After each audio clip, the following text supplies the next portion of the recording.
Yo, it's Johnny King with another episode of the Becoming Kings podcast. I'm with my man, Mike Liguori. How are you, brother? I am good, my friend. Dude, it's so good to see you. I think I haven't seen you since, what was it? Was it February? Yeah, whenever that was, when we came and visited you. I have no idea now. Whenever that was. Yeah, whatever that was. But I saw you, I think I saw you like 4 months ago, but I felt like I saw you like 2 years ago. Yeah, truth. Yeah. It's funny how fast time flies, and then it doesn't fly by when we have a pandemic, that we've been all recovering from. So I know, it's wild, man. Mike is a buddy who used to live in Denver, now resides down in Arizona. Fascinating guy that I've really enjoyed getting to know. He's written a book that we're going to dive into. You've also helped me out with my own podcast, kind of set up and everything else. So you just fill everyone in on kind of the plethora of things that you do and you've got going on. Well, I mean, first of all, just thank you, man, for having me on the show. I'm excited to be here. And 100%. Currently what I do I'm an entrepreneur. I have a couple ventures right now, but the two main ventures that I am currently in right now is I run a podcast agency called Live Your Truth Media, and we work with brands and businesses to help them build communities through podcasting. Yep. I've been doing that for about 5 years. Really enjoy it. I think it's just such a powerful medium, and it's really, to me, just one of the best ways to build rapport and relationship with anybody, not just customers or clients, just with people. Right. So I've been doing that for about 5 years. And then the new venture I have now is that I wrote this book called The Road Ahead and Miles Behind, a story of healing redemption between father and son. And I've told you a little bit about it, kind of offline, so to speak, offline recording. But it's a story about my dad and I. We took a road trip, 11-day road trip during the middle of the COVID pandemic. And after 30 years of just a really tumultuous relationship that we have, a very up and down relationship that we have, we were able to heal it over 11 days. And a lot of epiphanies, breakthroughs happened, not only just between my dad and I, but also with myself. And so the book is coming out the week before Father's Day, so June 14th. And I'm also diving into helping people heal their relationships with their parents so they can have massive breakthroughs in their life, just like I had. And maybe that's through a road trip, or maybe that's just through a series of tough conversations. Yeah, I mean, I've been open and honest about my kind of story with my dad too, and a lot of that healing came over conversations around the kitchen island. Yeah. So it's just time. It's just like quality time, getting to know your parents as human beings, right? And I know you kind of talk a lot about this, but if you don't mind, maybe rewind a little bit just to give the listeners a little bit more of a background as to like that tumultuous relationship you had with him. Like, what was your childhood like? What was your relationship with him, or lack thereof, like? And how far have you come to where you've healed a lot of that? But absolutely. Give some of the backstory. Well, hopefully you have a soft reclining chair for me to lay my head, go back when I'm sick. No, I won't start there. My childhood was, I grew up with a family that, I described in the book, it's two worlds, and before the age of 8, my mom and dad were together, and, my dad was an entrepreneur. He's been an entrepreneur for as long as I can remember. And we did okay. We did well. We were just like everybody else. We lived in San Carlos, California, which is, if you guys are familiar with the Bay Area, San Francisco and San Jose, it's like the exact split. It's like the middle point between that length of the peninsula. It wasn't until about 8 years old when my dad and my mom decided to divorce. And at that time, like most young kids, you start immediately thinking, because we're so open to the world, we're so open, we're so creative, and we have imaginations, that we're also very sensitive. And so on the receiving end of that, immediately the first thing I thought about was mom and dad split, and was my fault. So the one world that I lived through separated into two worlds. And the first world was living at mom's house Monday, Tuesdays, and Thursdays, and every other weekend. And that world was, mom didn't have a college education at the time, didn't have a job, and all she was left with was a house. So imagine a single mother raising two boys. And, Johnny, my brother and I were not easy. So we didn't contribute to any sort of growth or positivity, and just climbed me out of this hole. Right. But what I will say is that at that point in time, we're dealing with a single mother who's building herself back up at the time that my brother and I were finding ourselves as young boys into men. And so there were some months where, mom would go to Costco and come back and have food and say, hey, you guys can have seconds. And we were growing boys, like we're not small kids, at the time, like we were shooting through the roof. I think I wore like a size 12 in like 7th grade, and that was like unheard of. Yeah, right. That was rough. You had visions of the NBA at that point. Yeah, but dude, I had some Jordans at the time too, and I thought it was like so cool, but they were so big on me. I was kind of like a Newfoundland puppy, like really big hands, like big feet, but like did not fill out my body until I was probably about like a junior in high school. Again, I digress. Yeah. But at the time when you have this dynamic of a single mom going to Costco, buying food, and 1 month saying, oh, you and your brother can have seconds if you'd like to, or hey, there's more than enough food. And then the next month going, you might want to watch a little bit about how much you're taking, monitoring and rationing your food. There were some months where we were going, man, are we going to make it? Somehow, by the grace of God, we were able to do that. And so that life of Monday, Tuesday, Thursday, and every other weekend was really like the core of like my Sunday through Saturday week. But with Dad, it was different. My dad moved into a house 3 miles away from where my mom was. So I would pack my duffel bag. I would go to the house on Wednesday night, right after school. And Dad was making good money. My dad has always had money for as long as I've known him. He's always been smart with it, financially just been blessed with it. And there was no such thing as not enough. But he also put in the mindset that it didn't matter how much you achieved in life or how much you accumulated, you still had to work for it. I remember doing manual labor, and I would remember like chopping firewood and like, gardening and all of these things, but, doing fence posts, just doing farm work, right? Because we had a house up in Napa County too. And so when you live in this dynamic, it didn't dawn on me until probably about a year ago when I was in the course of writing this book that I had lived my entire life out of a duffel bag. So imagine what comes up when your entire life is living out of the lens of not having any sort of stability or safety net of a permanent home. You're constantly bouncing back and forth. So here I am living this life out of a duffel bag from the age of 8 all the way to 18. I joined the Marines. I come home after 2 tours of duty in Iraq. And at the entire time still living out of that bag. So imagine 8 years old at 18, that's 10 years. Then you're doing 2 deployments and a year overseas in Japan. So I'm living more out of bags. My entire life up until probably my late 20s, I started realizing was all living out of a bag. So what's the mindset with that? I never knew what was safe. I was always prepared to leave as soon as I got in somewhere. Even with my dad in the relationship, anytime I entered a conversation with him or any sort of time that I entered a relationship with him that involved creating moments or experiences, that's already had my bag packed for the door. So checking in and also checking out, always protecting myself. How many of us have done that with our own parents based on the dynamic how we were raised? So fast forward, 2020 hits, the year we all love. And I'm in Denver, Colorado at the time. And,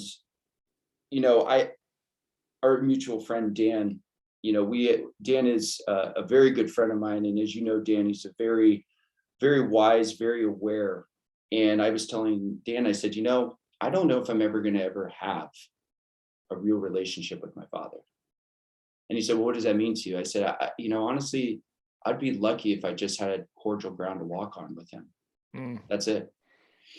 So saying that out loud for the first time was tough. It was tough to admit that maybe deep down, I didn't really like my dad. Maybe deep down, I didn't really respect him. Maybe deep down, maybe this is even a strong word, but I hate him.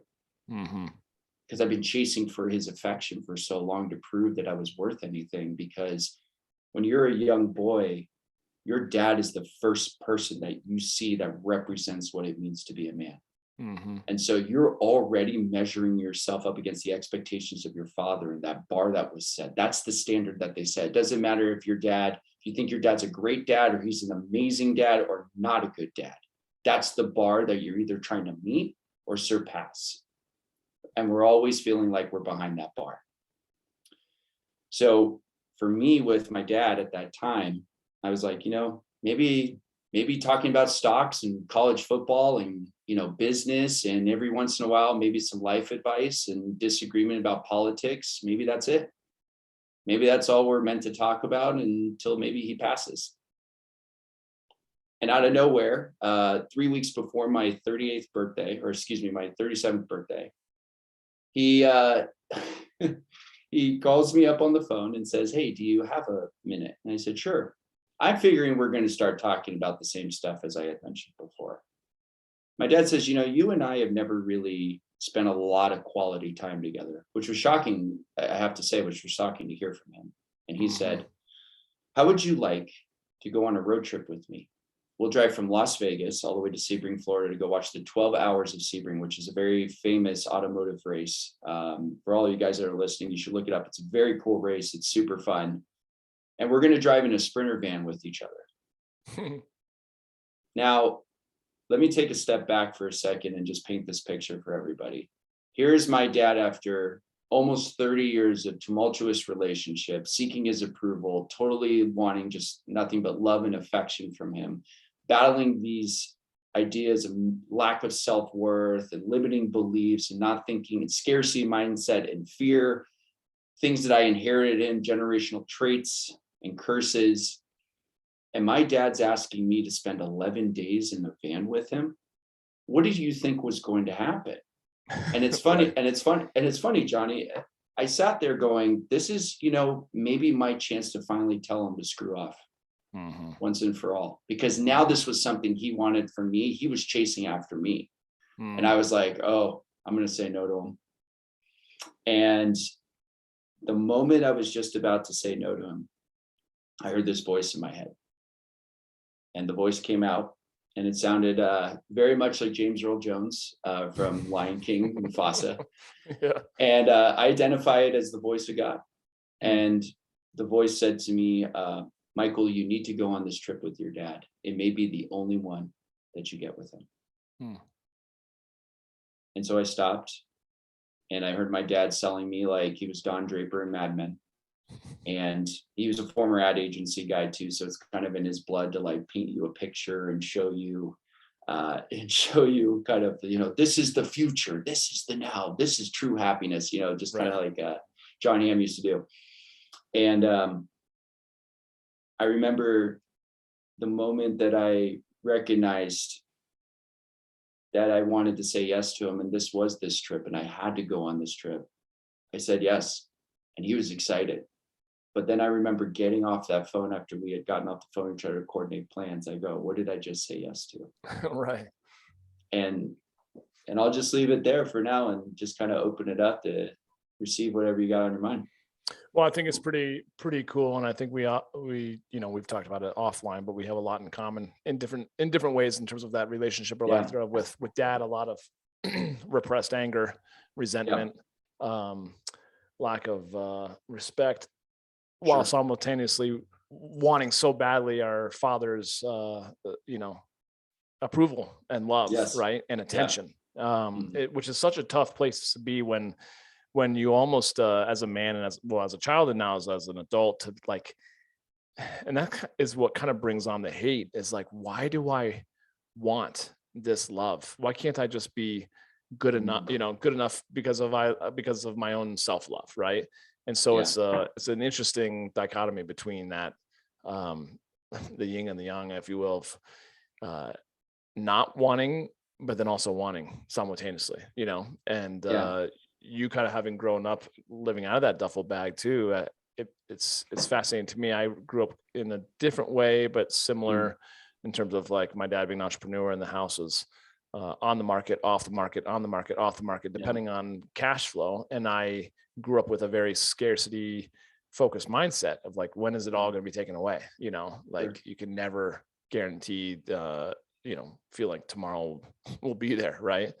So I feel like it's pretty cool that you were brought to listening to that kind of voice, and funny that James Earl Jones voice spoke to you clearly, but what was it like when you kind of stepped into that that road trip, did you eventually come to a place of like being settled and be like, okay, this is gonna be really good? Or were you really nervous leading up to literally the first couple of miles of that trip? Did you have any expectations for it? Yeah, I mean, I think it's natural to have expectations for anything when you're around your dad, and I think Yeah. it's something you touched on as well when you talk about the dichotomy of hate and love at the same time, or like and Yeah. dislike, and I think some Yeah. of us can really relate to that. We spend our entire lives trying to somehow seek approval and acceptance from the people that raised us, because in our eyes, if we get mom and dad to love us and care about us, then we've made it. We've identified our complete self-worth and value in the world. Everything can go completely wrong. Everything can go wrong. But if mom and dad look at us and say, you know what, you're my son, I love you, that's enough for a lot of people. That's enough for a lot of people. It is natural for us, especially in this country, for us to want more. But I want people to acknowledge and think about this for a second, is that most of the pain that we have with, specifically with our parents, comes from the idea that we can change them. And it's interesting because when we were kids, our parents were trying to change us. Don't jump on the bed. You have to eat your vegetables before you go and eat dessert. You can't stay up too late. And then as we grow up as men specifically, and our parents getting older, dad and mom want to let loose and go do their stuff. And then we're like, Dad, you shouldn't be buying a hot rod right now. What are you doing? You're 78 years old. Or mom, Right. you're playing pickleball. Like my mom and goes and plays pickleball. My mom's like in her 70s and like she's Yeah. out there like crushing pickleball 3 nights a week. And I know some parents, some of my friends that are like, God, I'm so worried my mom's gonna like break her hip and stuff. But if you really think about it, the same stuff that they were doing to me as a kid, inherently I was almost doing that the same way to my dad specifically. My mom and I have a different relationship and it's a completely different dynamic. But when we're specifically talking about my dad, I always wanted him to change.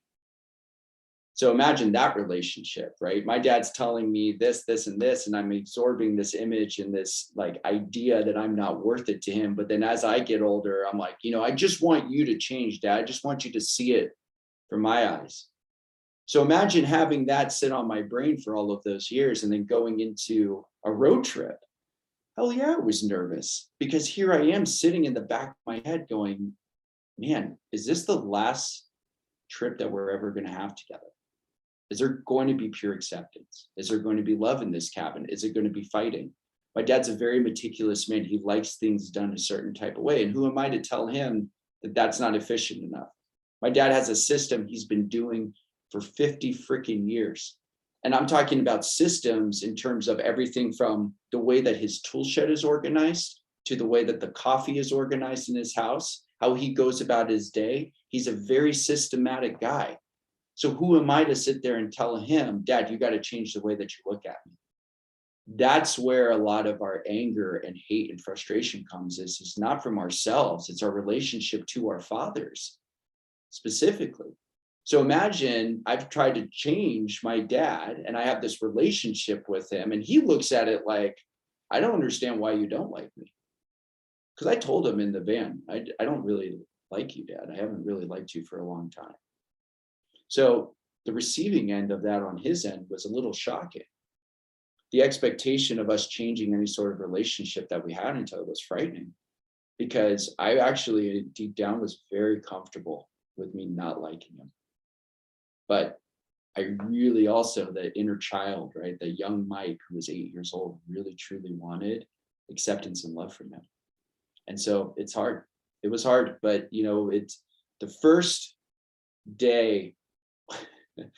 The first day kind of felt like I was like a congressional hearing, like I was on the panel, right? And there's my dad in the driver's seat, and he's kind of like, look at the open road. And I'm like, so tell me, Dad, like, why did you divorce Mom? Like, really, what was it? Or remember when I was 16, blah, blah, blah, right? That was where my line of thinking was going.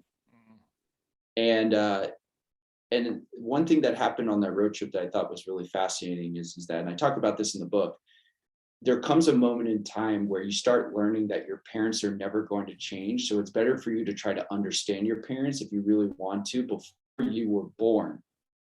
to answer all the questions that you've ever had about them. And the thought came into my mind, and I heard that voice again that said, Michael, ask your dad what he was like before he was born. And the moment I asked him that question, my dad has never really truly been open about his past till he's gotten older. That question cracked him wide open. Everything. It's the power of a perfectly timed question. But Yes. that question was coming from maybe a more divine source than from a place of hurt or agony. But I do know, and looking kind of more at your book and that sort of thing, I do know, and you're more or less talking to it, is the power of acceptance. Yeah.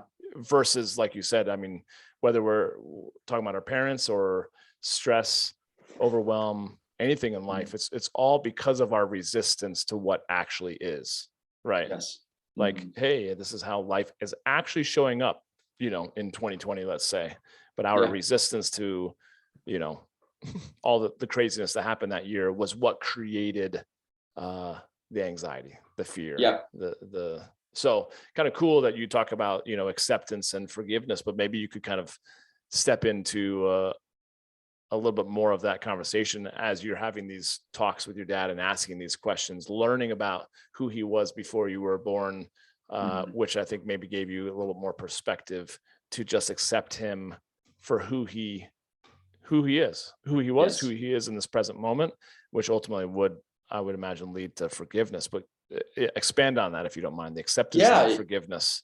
Yeah, totally. And I'd love to dive in what you said earlier too about the dynamic with you and your father, because, for me, acceptance and forgiveness is they're like the two biggest superpowers that we have. And oftentimes, and I had said this before, we often blame mom and dad for the circumstances and situations that we're in. We often blame mom and dad that, we didn't achieve anything in life because, mom and dad thought that we weren't, that we should have been a writer in high school and sophomore year in high school, but we decided to go into tech. And like, I'm not even kidding. My mom said sophomore year, you should really consider pursuing being a writer. And I remember telling her, that's stupid. No one wants to be right. And then here I am, Mom, look at me 2 books later. And so mother knows best, right? But it is interesting. Sure. But it is interesting though, because, the entire time we blame everybody else inherently, because it's really scary for us to take acceptance and responsibility that things didn't pan out the way that we thought they would.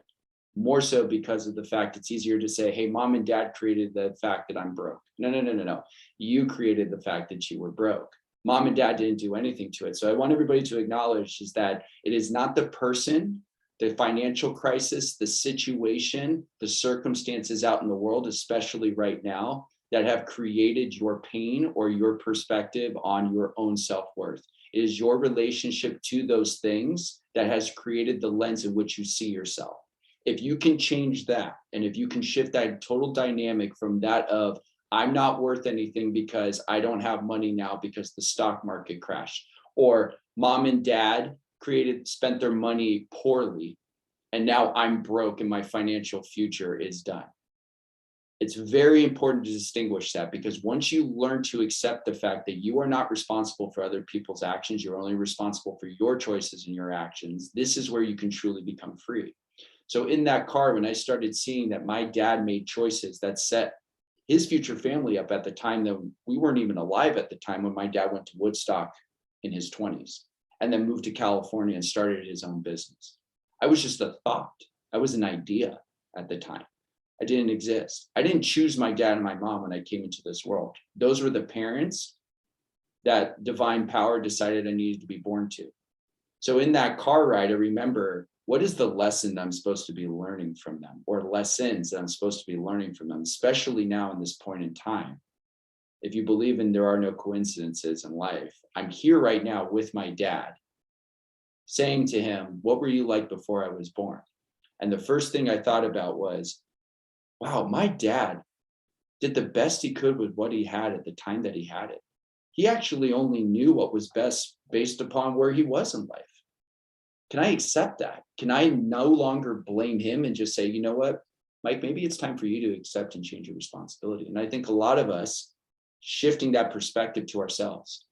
Can we let go of the fact that mom and dad did the best they could with what they had at the time they had it. Now, it doesn't mean that every choice that they made was good, but what it does mean is that you're letting go of the responsibility that someone else is to be responsible for the situation that you're in right now.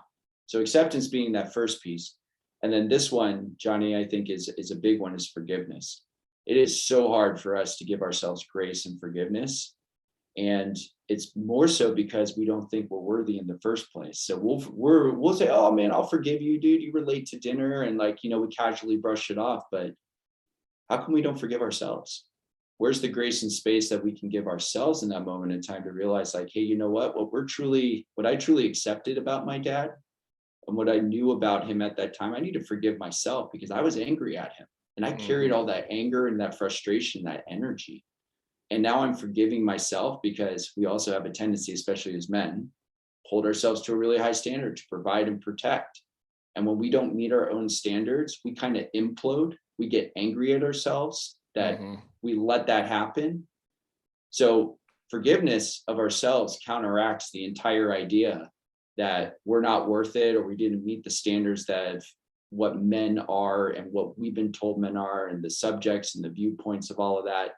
Maybe it was just an easier way for me to say, you know what, Mike, forgive yourself and accept the idea that this is what it is, and accept your dad for who he is too.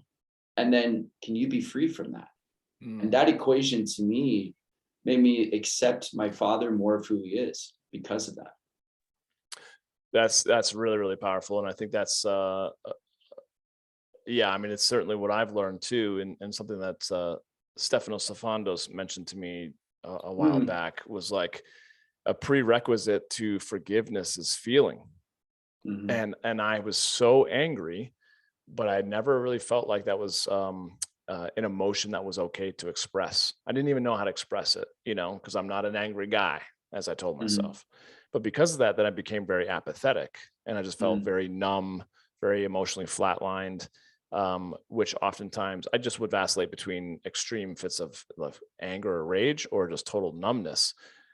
But I never really stepped into those feelings, of like acknowledging, how I really felt when I was little, or that, like you said, the 8-year-old who really wanted his dad's love. I just felt anger. And because I felt anger, I just wanted to avoid it. But it wasn't until, for me, that I started to express some of those feelings that things opened up, and I was able to start that healing process of forgiving my father. But that leads me into my next question for you, which is, I think one of the most challenging things, for myself included, and I think for you, but you kind of express so much courage, is stepping into those difficult conversations, those tough conversations with dad, with mom. So many of us have not the best relationships with mom or dad, or both, right? And whether they're alive or they're not, you can still heal these things. But what are some suggestions, or what did you do, or what do you talk about in the book that allowed you to have the courage to actually be like, yeah, dad, you know what? I don't know if I like you. I don't know if I respect you, or you fucking hurt me. And to have him to kind of, to your point, to be somewhat disconnected. It's clearly that he thought that, wait, what? You don't like me? Well, clearly we don't have a relationship if you actually don't know how I feel about, Right. And so obviously it's a two-way street, but long story short, or a long question short, how did you find your voice and your courage to speak up for yourself and start? Because that's a huge part of the healing process too, is like asking those questions and having those tough conversations. Yeah, absolutely. Well, first of all, that's a great question, and respect to you, especially for acknowledging and recognizing that anger is a feeling that you needed to feel, and it manifests in so many different ways. It doesn't have to be rage, which is also a different variation of anger. Anger and rage are not the same thing. Right. I was angry too.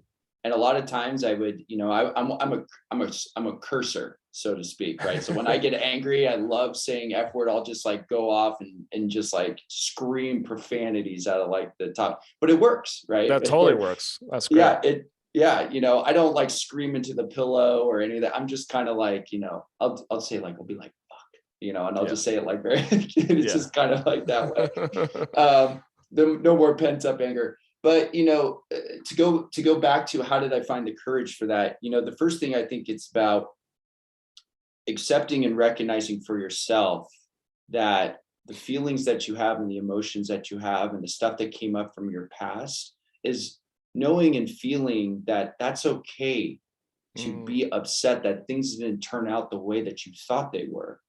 But don't get caught up in the trap. I recognize this. Don't get caught up in the trap that if things don't work out the way that I want them to work out, then it must not be meant for me. Well, what about this? What if things don't work out the way that you want to? Means also it was meant for you.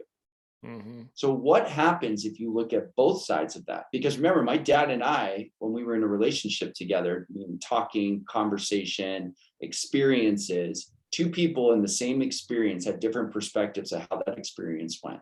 Totally. Yep. His was kind of more like, oh, that was a good time hanging out with dad. Mine was more like, excuse me, you literally did not pay attention or listen to anything I said. You were on the phone the entire time talking to your clients. Right. I used to go to sports game. Yeah, exactly. And see, I used to go to sports games with him. He would pick me up from school and I would go to go see the San Jose Sharks or the San Francisco Giants at the time. And we would have great seats. But I mean, when you look at the experience in itself, it was like, here's my dad picking me up, getting me Taco Bell double deckers at the time. I was like the happiest kid in the world. And I'm like listening to Giants baseball. And I'm like, man, this is just like so cool. And here's my dad on the phone talking to a client. From a 40-minute drive until we get to the ball game, we sit in our seats. My dad's texting either on his phone or he's answering the phone. And maybe every once in a while chips in commentary. So as a kid, you're like, I'm excited to be here with my dad. Dad's kind of like, oh, I'm taking my son to a baseball game. Checking the box. Checking the box, exactly. So when you talk about courage comes from a place of being scared and knowing it's okay to be scared, but taking action anyway. Amen. And so for me, I was scared to tell him, hey, Dad, I didn't like you. Hey, Dad, I felt neglected by you. Dad, I felt like when I joined the Marines and I came home after 2 tours of duty in Iraq, that was the only time that you truly, truly accepted me. Was when I was in a uniform and you could parade me around in front of your friends. And my son was a Marine, a combat veteran. But the moment that uniform came off, I was now just a veteran going to junior college. So where was the parade now? It wasn't there. Yep. But recognizing that and understanding the fact that my dad may or may not ever take responsibility for the way that I feel. And I don't need him to, but I need to take responsibility for myself. And so courage also comes from a place of taking action for yourself. So recognizing that you're scared, taking action anyway, and then being responsible for yourself when the outcome arises, not for the outcome, when the outcome arises, because you can still take action. You could be scared and you could be totally afraid, but it may not work out for you the way that you thought it would. Can you still accept the fact that you just put your best foot forward? So here I am in this car going, you know what? I'm scared to tell my dad I don't like him. I'm scared to tell him how I feel, but I'm going to take action anyway. And he may not like it. He may tell me to piss off and like never speak to me again, but I'm okay with the result. And so I said it. And what was magical about that was in the middle of that car is my dad said, there were moments in time, Mike, where I would sit there and think to myself, how can I give him a better life than the one that I had? And I think most fathers, that's all they want for their kids. They don't think about, they don't think about that. And I'm sure with your dad too, there was a lot of, I worked my entire life because we also have to like take a step back and zoom out a bit and look at generational differences. Men today, much more in touch with their feelings. The walls of masculinity and the stereotypes surrounding what it means to be a man has completely been deconstructed and rebuilt back up. We have a long way to go, but the conversations are becoming much healthier. During that time period, post-World War II, when my father was born in 1946, that generation of men was told to keep their head down. You don't say anything. And if you do say something, it's because you are the man and the head of the household. No one talks but you. You're the one that manages the money. You're the one that makes decisions. So imagine being told and programmed that way your entire life. And then you have a son born in this generation who's embracing vulnerability, who's embracing masculine and feminine energies, which are not gender specific or sex specific, rather they're more energetic specific. And you're telling him and sharing emotions with him. of course it's going to be hard for him to understand that. Right. Right. And I think that's where the acceptance piece and the forgiveness piece and the tough conversations piece comes in, because the tough conversation was not really with my father. The tough conversation was with myself. How could I be courageous? How could I step into that power? How could I tell him for myself as a man moving forward and releasing the past, releasing the trauma, and releasing the disappointment and the fear that I would never amount to anything in his eyes, came from this place of, you need to say what you've always wanted to say to him and be okay and accept the outcome, being courageous in that.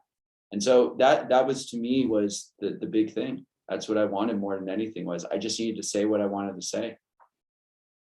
I love how articulate you are about it now, but it Thank makes you. me wonder, did you have all that shit figured out in your mind, or were you just No. following your own intuition, right? You were kind of more following your own intuition and being like, this might be my only time with dad. I might as well just get it off my chest. Yes. Yeah, sure. Okay. I'll tell you this. I don't think anybody has anything figured out. Yeah, exactly. You know, and I think there's like a lot of freedom in embracing that, when you realize like nobody does. I think people have ideas of what works and doesn't work, but nobody really has anything figured out. Right. So just thinking about that from that lens, I didn't have anything figured out. Here I am sitting with the man that I've always been searching for love and affection from, and, you know, thinking that I had a game plan going in there. No way, man. The only game plan I had in there was like, listen, the goal, first of all, is not to try to rip each other's heads off, being in a van with each other for 11 days and then at a campground driving, you know, that was the main goal. Yeah. And so the second goal was, I wanted to get to know my dad, because maybe there was something completely hidden that he's never showed me. And I want to share this because I think this is going to be extremely powerful for people listening to this. During the end of the trip, and I'm not going to give away the end of it, but during the end of the trip, my dad and I sat down and talked about what he and I discovered about each other, which was, we are more alike than we are the same. Mm-hmm. When we think we're exactly like our fathers, immediately feelings of resentment come up and disappointment. Oh God, I can't believe I act like my dad. There was stuff that I do, even to this day, that I correlated to, I'm exactly like him, therefore I'm going to end up like him. And what I started realizing was, I am my own man. I have my own personality traits. I've inherited certain things from my father. I've inherited certain things from my mother. Some of them are good. Some of them I'm kind of like, ooh, where did that come from? Mm-hmm. And recognizing that I'm not exactly like him takes the responsibility off myself to feel like if I end up like him, then I'm going to hate myself. So when you say you're alike, though, I'm similar to my dad. I think certain about things. My dad's actually a really curious guy. He's a very curious, introspective guy. He's actually very deep too. And these were things that I discovered about him. One of the things that he said to me was, you know, Michael, all I wanted to do was just give you a better life than what I had. And there were nights where I was wondering how we were going to make payroll at the company, and I never told you about it.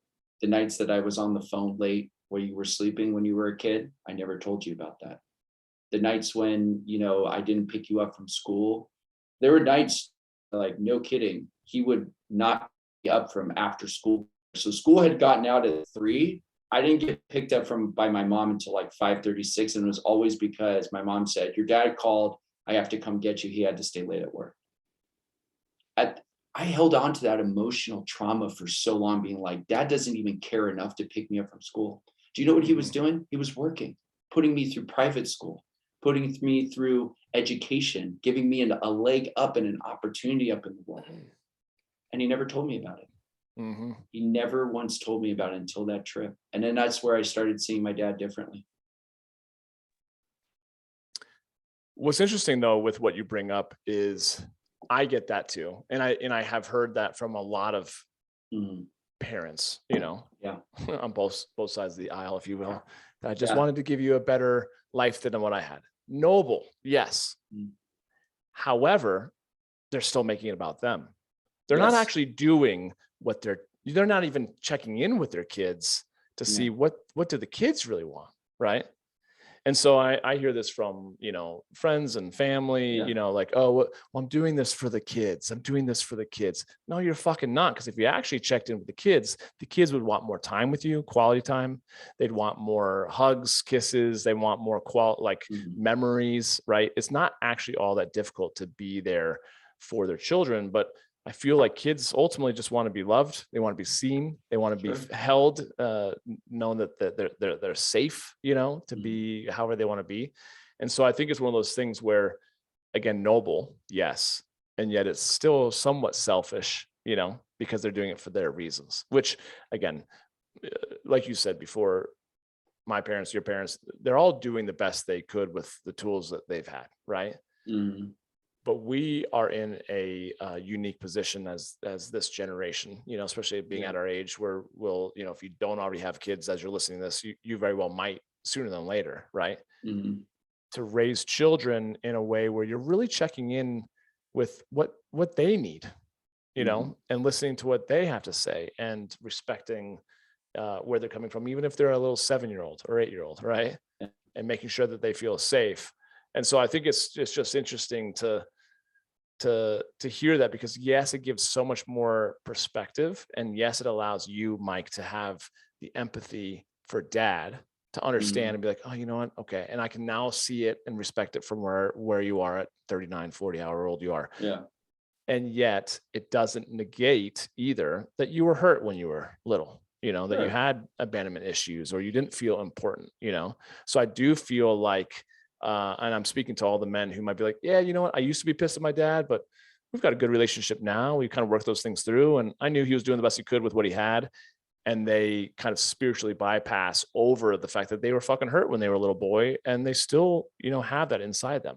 And so I think it's noble of you, and I think it's a great example with your book that, again, you had the courage to speak up, is what I'm saying. No, and I appreciate that. No, and I appreciate it. And something I want to touch on that you said I thought was really interesting. Their idea of getting a better life for you does not have to be your idea of what a better life is for you and your children. Amen. There you go. So nobility for them was, I'm going to go make money and put you through a school, or I'm going to get you into college, or I'm going to do a loan. Like my parents, and I have a family where I have a mom, I have a dad, I have 3 brothers, and I have a stepmom. And that is the family. And then now there's the extended family from this. So it's all just a mixed bag. But my mom, my dad, and my stepmom all focused on different aspects of what they thought was a better life for their children. My mom was, I'm going to do everything I can to give my kids a chance that they don't have to worry about the sky falling. Dad was, I'm going to go make money, make sure they get the best education possible, and I'm going to do everything I can to teach them what it means to be a man. My stepmother thought education was number one in the household. And so she did everything she could while she was working, just like my mom was, to sit there and say, in 2 different focuses, but helping my younger brothers with their homework, making sure that they studied for SATs. And both of my brothers younger brothers went to phenomenal schools. Actually, one of them just graduated from Boulder. And so this past weekend. So when you start thinking about this, your parents have this idea in their head of what a better life is, and they're not going to freaking ask you what that is. They're just not, because they're going to tell you, you don't know what it was like growing up in the 50s and the 60s. And you're like, yes, mom, dad, stepmom, I didn't grow up in the 50s and the 60s. You probably weren't even thinking about me at the time. You were probably doing God knows what during that time period, which was wild, right? But now but what a sense of relief and freedom it is for us as men now in our early 30s, late 30s, 40s, for you guys listening out there. This is the opportunity for you right now to integrate and ask your kids, your wife, your partner, or if you're a single guy, mapping out and determining the future that you want to create yourself by now saying, hey, I don't have to follow the patterns of dad just going out and making money, and that's my quote definition of a better life. I actually have the time right now to step into the future power of the man that I want to be, how I want to conduct my relationship, how I want to be a father. And that's where I believe the conversations around being a man and masculinity is shifting to where men are starting to realize, oh my God, if I just align myself with power, God, universe, spirit, source, and I work in alignment and cooperation with it, I can actually become whatever I want to be. I don't have to sit back and work a paradigm shift where the only way to be successful and the only way to achieve in life is money, power, fame, wealth. And we've all heard that story, but I'm telling you, the generation before us, that was what they're taught. And I guarantee you, if you asked them why, they would tell you, just because that's the way the world works. And this is where all of you men out there have an opportunity to ask yourself, is that truly the way that the world works, or is that the way that they see the world? Right. It's all about perspective and shifting your relationship to all of the situations that are happening right now, especially with your parents. Can you shift that? That's so relevant, so good, and so in line with I think why I do this podcast, which is to be like, okay, we have an opportunity to actually be intentional, because again, whether it be my divorce or whether, whatever catalyst that it might be the point of transformation in a guy's life, or they're listening to this just feeling like life isn't going the way that they thought it would, but they're really unhappy with it and they feel stuck, right? I think this is the whole point of becoming kings, is, to your point, just becoming the man that you are proud to be intentionally, right? Versus following in line with the generational programming that's been passed along to us, right? Along with all the other generational bullshit that comes along with it, right? And again, why I think this conversation around being intentional with your time with mom and dad, if they're still in your life and you actually have a relationship with them, and even if you don't, like, it might be worth going back to it and checking in on those stories that you have about why or who you think they are. Because I bet you if you start to really ask them about who they are or what experiences they had before you can remember, I bet you're going to get a lot more perspective, as I imagine you did, around like, oh, that's why, Dad, I thought I'd made up this story around it, but your story then kind of crumbles down when you actually get the information from the source. Did you have any of that experience when your dad kind of said, no, I did that for this reason and for that reason? You're like, oh shit, I made up a completely different story about that. Oh, all the time. Like all the time. And I talk about this, the idea of generational traits and curses, is that as men, we inherit traits and curses from our father and from our fathers. And what that means is that it's split into two categories. So there's traits and there's curses, and traits are basically the things that you label as good things. So the good things are my dad's was specifically for me, and I'd love to ask you what you've inherited from your father after this is, my dad's innately curious. He really is a passionate man. He's actually quite the romantic. My dad has like this romanticism with the Old West, like cowboy films. Like he loves that stuff. And, there are times where he talks about the more wide open the land is, the more free he feels. And, my dad loves God. My dad loves God. He goes to church, and, he believes in doing the right thing. And the right thing to him is just living in alignment with what he believes in. And so for me to be able to inherit that as best as I can and exemplify that to me is the major shift that I made, where I went from a place of, oh my God, I'm just like my dad, to, man, what an honor it is to be able to try to walk the path so much of these traits that I love about him and do the best that I can. Now, that doesn't mean I have to be just like him. But when you're able to walk in the same alignment of your morals and your values and trying to just do the best you can, you remove the pressure from yourself to be perfect. And in this day and age, we all think we have to be perfect, especially when the camera goes on. Get rid of that. That doesn't exist. It just doesn't exist. You are perfect right now, the way that you are, whether you say something that other people might not like, or you beat yourself up. You are perfectly created the way that you are, with all your flaws and all the things that you may or may not like about yourself, and including the stuff that you may not like that you got from mom and dad. So the traits part to me is what you love about your parents, especially mom and dad, or especially dad for the sake of this conversation. The curses piece, and this is where it gets interesting. Your dad has passed stuff on to you inherently. And I believe this, and I don't have scientific proof to state this, and I'm not a medical professional, but I think God only knows why. We have a genetic and a DNA code that inherits certain things from our dad from the time that we were born that basically picks things up. There are certain things you picked up from your parents from the time you were little. You catch yourself, and I know every guy's done this. You shave your face the same way your dad shaves his face. You talk and you walk and you think about things inherently. And if you stopped and think about, like, I learned how to shave my face, but is that really the most efficient way to do it? You'd probably go, no. I just learned that from my dad. And he learned how to shave his face from his dad, your grandfather, and then your great grandfather.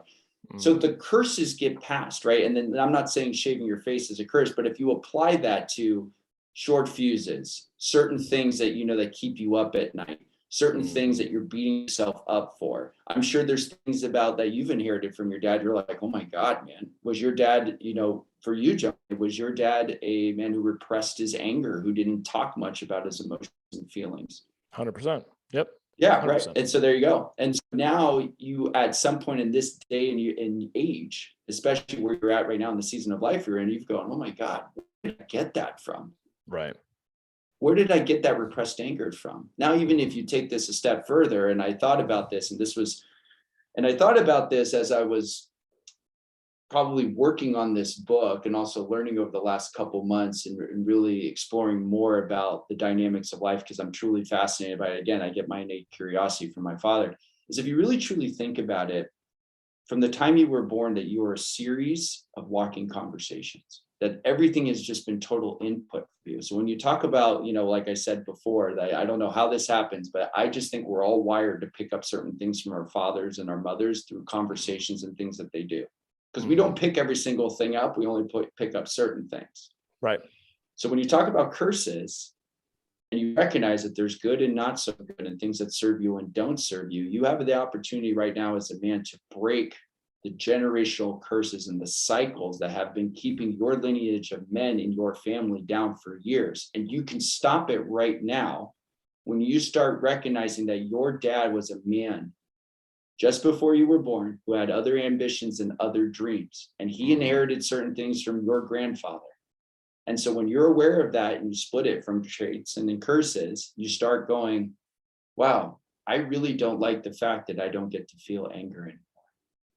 I actually want to feel my emotions. I don't want to repress it down anymore. I want to bring it up to the surface. I want to be more healthy mentally. We pick up our food habits. We pick up mindset habits. We pick up exercise habits. We pick up all sorts of stuff from our parents. So imagine now the power that you have specifically when you recognize that, oh, I picked up some awesome stuff from dad and not so good stuff. And now I know what I'm aware of it. What if I just rewired myself to do that and change the dynamic of healthy masculine relationships and also stepping into the role of what I wish to be? I feel like that's the power of this book. Again, titled the Road Ahead and Miles Behind, a story of healing and redemption between father and son. It's not just a warm, fuzzy story of like, hey, I went on a road trip and, my relationship with dad just magically turned better. It's really, it sounds like, and correct me if I'm wrong, it really does sound like kind of a playbook as to a bunch of ideas and tools and strategies of how to, like you said, stop some of the generational shit that doesn't serve us as men.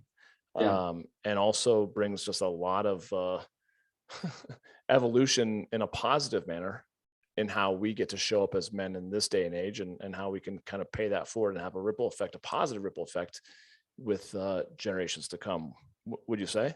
Yeah. And I think that's a lot of the work that I've been doing, especially just with clients and I'm working on right now, is creating a container and a space for people to come in and realize that it is time for you to live your life, not the life that your parents want for you. I mean, how many times have you built a business or you've done something, or you've dated a woman or you've hung out with a group of friends and you hear in the back of your head, God, dad is not going to like these people, or mom's not going to like or mom's not going to like the girl that I'm dating right now, but you're so happy. And so what happens is that we're always doing stuff with our parents in mind. And I think it serves us in a lot of ways because we feel a connectedness and a closeness to be with parents and have approval and seek approval and validation that we're making them proud.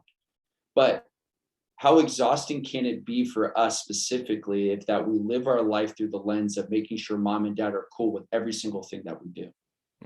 So starting a business and you're hearing in the back of your head, oh, dad doesn't like that financial investment that I made potentially in crypto, or because he doesn't understand it. Or, so a conversation I had today was my dad is, we have an investment property down here in Scottsdale. We bought a house and we're building it back up and we're planning on selling it pretty soon.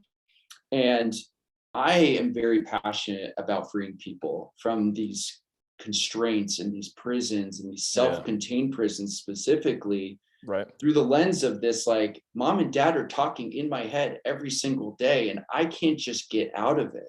And I just want to go and live my life. And I want to just accept myself and forgive myself for the times that I've beaten myself up, the days where I don't give myself enough love and attention and the grace and space. And so it's funny because I'm passionate about this and this is what I want to do. And he knows about this book. And I told it, and he's so proud of me of reading this, getting this book, and I think that was, to me, was like the real closing chapter with this whole, the angst and the exhaustion, the fatigue of trying to seek his approval, when he was like, wow, you really, this is great that you did that. You told this story. And I was like, man, book closed. It's done now. I can die a happy man, right? Like in that stage, because I have that. But here's what's insane about this. Even still to this day, I'm an entrepreneur. I have multiple ventures. I have an amazing group of friends, and I'm blessed to consider you one of them. Amen. But I was telling my dad, like, hey, I'm going on this podcast with my friend Johnny King. We're going to talk about this. And he goes, oh, yeah, that sounds great. Hey, have you thought about getting your real estate license so we can go buy houses together?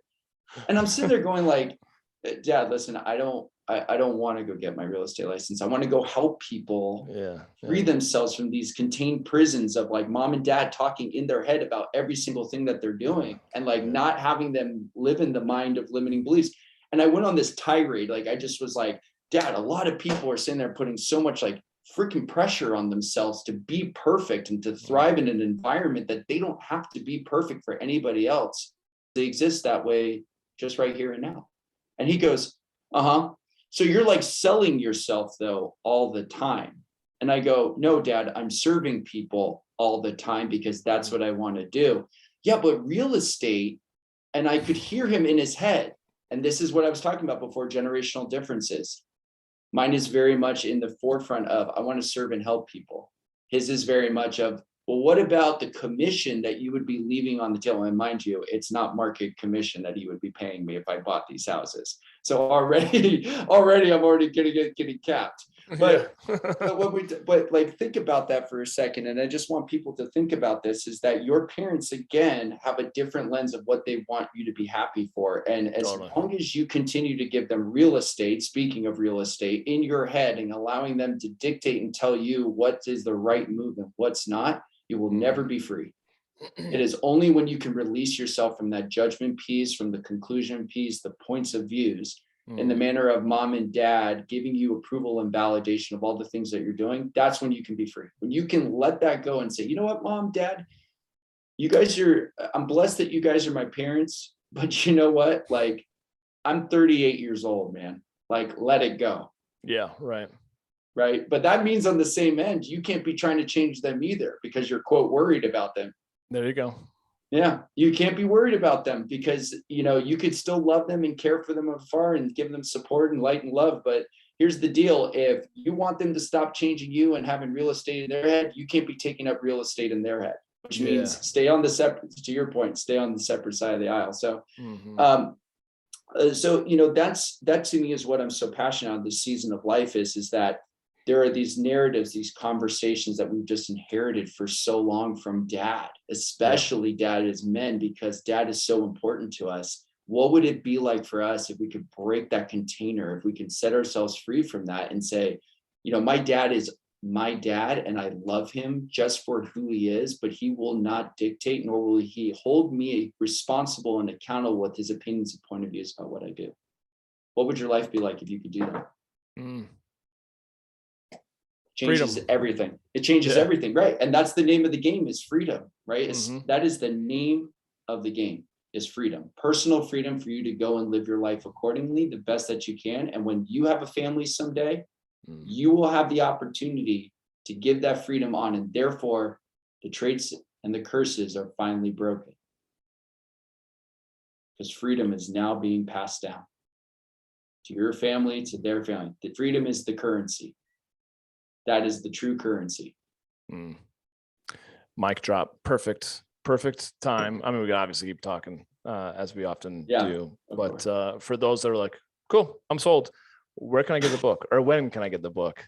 Yeah, so the book comes out June 14th, so it's right before Father's Day. So if you're looking for a Father's Day present, my book's a good one. It might conjure up some mixed emotions and feelings for you and Dad. So I don't know if you want to buy him a book that might create a little bit of tension in the room. No, I'm just kidding.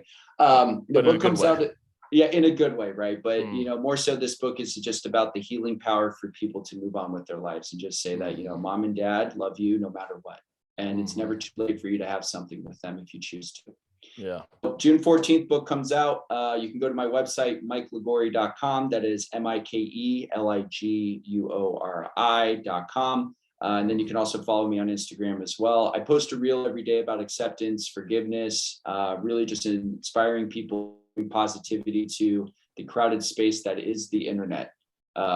So please get in touch with me if you need any help or support. Would love to connect with you. So thank you. Dude, I love it. I love it so much. Obviously, speaking from experience too, writing a book is no fucking easy task, and I know you stepped into it ferociously and just hammered that thing. And so cool to know that you're on this side of it. It's got to feel so good, and it feels so great to obviously get it out and then let people continue to give you feedback on how it's changed their lives, but I know even in this instance, and I'll forward along to you guys that respond to me on this podcast, say, dude, that was a really, really powerful podcast. And I feel like that's what you've delivered. So thank you for sharing it with me, man. It's so please. good. It was such an honor to share this story with you and to connect with you. And thank you for giving me the space to be able to tell the story and share it, man. It's been a true honor, and I'm just here to serve, man, and here to help, dude. So but thank you. But I'm looking forward to you reading it too, because I'd love to chat with you more about what you think about it. That's exactly what I was going to say, though. I really do look forward to reading it, because I think it's going to resonate so deeply. And also allow me to have some more perspective of how I can support guys in that similar area of life and getting it aligned, letting go of a lot of that anger and hatred and that sort of thing. So I love it, man. Thank you so much. Fellas, give Mike a follow. Instagram is mike.liguori, website mikeliguori.com. Pick up the book right before Father's Day. I think it is a really good, I don't think there could be a better gift, quite frankly. So dude, thank you so much. Thank you for hanging out. My honor, my friend. Yeah, we'll catch up soon. Thanks, guys. As always, much love to you, man. We'll catch up with you on the next episode of the Becoming Kings podcast. I'm your host, Johnny King. We'll talk soon. Cheers.